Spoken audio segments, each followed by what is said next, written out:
अमरनाथ यात्रा के बीच बड़ी आतंकी साजिश नाकाम कर दी गई है। राजौरी से गिरफ्तार आतंकियों से मिले हैं विस्फोटक सामान। आपको बता दें कि आतंकियों से पूछताछ के बाद पुलिस को यह हथियार मिले हैं। आतंकी तालिब हुसैन से पुलिस की पूछताछ जारी है। कल राजौरी से पकड़े गए थे 2 आतंकी और उसके बाद पूछताछ के बाद तस्वीरें देखिए, जिसे मिलिट्री लैंग्वेज में कहते हैं वॉर लाइक स्टोर्स। इस तरह से उनके पास असला बारूद बरामद हुआ है और भी पूछताछ चल रही है कि किस तरह से स्लीपर सेल और बाकी कौन कौन है।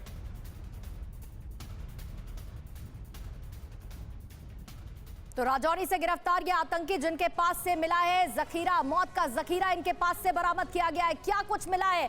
इनके पास स्टिकी बम मिले हैं 6 की संख्या में, एक पिस्टल मिली है, पिस्टल मैगजीन की संख्या 3 इनके पास है। इसी तरीके से हथियारों को लेकर ये आतंकवादी चलते हैं। UBGL launcher 1, UBGL grenade 3, round AK इनके पास 75 की संख्या में, round Glock pistol 15, round pistol 30 bore की 4 और एंटीना के साथ आईडी रिमोट 1 इनके पास से बरामद किया गया है। तो ये वो मौत का जखीरा है आशीष, जो ये आतंकवादी लेकर चल रहे थे, जिनको निशाना बनाया सुरक्षा बलों ने। बहुत बड़ा जखीरा। अमूमन हम देखते हैं कि जब भी आतंकी पकड़े जाते हैं तो इस तरह के जखीरे पकड़े जाते हैं और जाहिर सी बात है कि इसका क्या इस्तेमाल करने वाले थे, इसके लिए पूछताछ जारी है। हमारे साथ में इरफान कुरैशी जी भी हैं।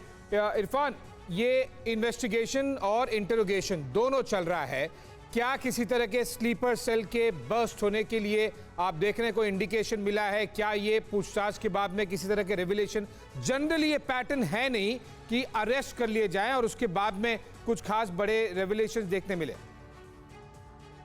देखिए, जम्मू में रियासी के इलाके में जिस तरह की कामयाबी सुरक्षा बलों को तालिब हुसैन को हिरासत में लेने के बाद मिली है, उसके साथ उनके एक एसोसिएट को भी हिरासत में लिया है, उससे काफी मदद मिल रही है सुरक्षा बलों को। इस पूरे इलाके में जो है मिलिटेंट गतिविधियां क्या है और किस तरह वहां पर एक नेटवर्क बिछाने की कोशिश की जा रही थी, उसी के चलते आप देख रहे हैं आज सिटी की बम से लेकर पिस्टल्स और तमाम जो हथियारों की खेत है वो सुरक्षा को बलों को मिली है। और ये भी उम्मीद लगाई जा रही है आने वाले कुछ दिनों में जम्मू प्रोविंस, राजौरी, पुंछ और पीर पंजाल के इलाके में जो भी आतंकी गतिविधियां होने के प्रयास है उस नेटवर्क को बस्ट किया जाएगा। और तमाम नेटवर्क बस्ट करना बिल्कुल बहुत जरूरी है और इसी के लिए ज्वाइंट इंटरोगेशन होगा। न केवल मिलिट्री, पैरामिलिट्री, बल्कि जम्मू कश्मीर पुलिस भी इसमें इन्वॉल्व होगी और जरूरत पड़ी तो सेंट्रल एजेंसी जैसे कि एनआईए को भी इन्वॉल्व किया जाता है। जनरल सिन्हा, एफएटीएफ के बाद हम देख रहे हैं कि कुछ एक ब्रीदर सा मिल रहा है पाकिस्तान को, जिसने लगभग 3 साल से पाकिस्तान की नाक दबा के रखी थी, लेकिन अब उन्हें दिख रहा है कि अब वो बाहर आ सकते हैं उससे। क्या इससे पाकिस्तान के मंसूबे आतंकवाद फैलाने को लेकर और मजबूत होंगे? क्या यूनाइटेड नेशंस ने हाफिज सईद को अंतर्राष्ट्रीय आतंकी नहीं घोषित किया है?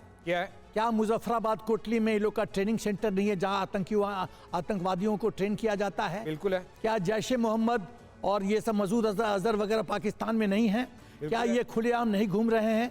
क्या इनकी कैडर काफी अपने खुलेआम छाती ठोक के घूम नहीं रहे हैं? ये सब कुछ है तो सोल्यूशन क्या है सर? एफएटीएफ अंतर्राष्ट्रीय स्तर पर हम चले गए, एपीजी के जरिए, एपीजी ग्रुप के जरिए, सब ग्रुप के जरिए इंडिया ने अपना इशू भी रेज किया और ये इंटरनेशनल पॉलिटिक्स में फिर फंस जा रही है चीजें। बताता हूं, ये सब समस्याओं का जड़ है एफएटीएफ यूनाइटेड नेशंस का फंक्शनिंग का तरीका। यदि 13-14 देश में से 3 देश सिर्फ कहता है कि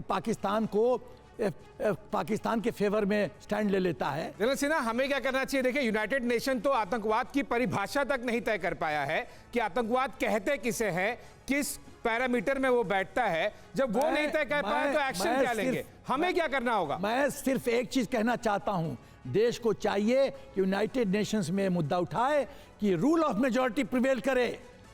रूल ऑफ मेजॉरिटी या तो जो परमानेंट 5 मेंबर्स हैं उनके बीच में और एफएटीएफ में, यदि रूल ऑफ मेजॉरिटी होगा पाकिस्तान को ब्लैकलिस्ट में डाल दिया जाएगा।